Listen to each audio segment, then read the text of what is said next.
আসসালামু আলাইকুম। আশা করি সবাই ভালো আছেন এবং সুস্থ আছেন। আজকে কিন্তু আমি বানিয়েছি বাড়িতেই চিকেন ব্রেড রোল। এটা কিন্তু খুবই নরম এবং খুবই মজা হয়েছিল। তো আমার রেসিপিটা ফলো করে আপনারা খুব সহজেই কিন্তু এই চিকেন ব্রেড রোলটা বানাইতে পারেন। আমরা কম বেশি সবাই কিন্তু দোকান থেকে এই চিকেন ব্রেড রোলটা কিনে খাই, কিন্তু আমরা যদি বাড়িতেই খুব সহজেই বানিয়ে নিতে পারি তাহলে আর দোকান থেকে কিনে খাওয়ার কোনো মানেই হয় না।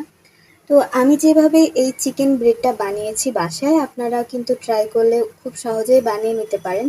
আর এটা স্পেশালি বাচ্চারা খুবই পছন্দ করে। তো দেখা যায় যে আমার বাসায় আমি কিছুদিন পর পরই বানিয়ে থাকি, তো ভিডিও করা হয় না। আজকে ভাবলাম যে ভিডিওটা করে আপনাদের সাথে শেয়ার করি।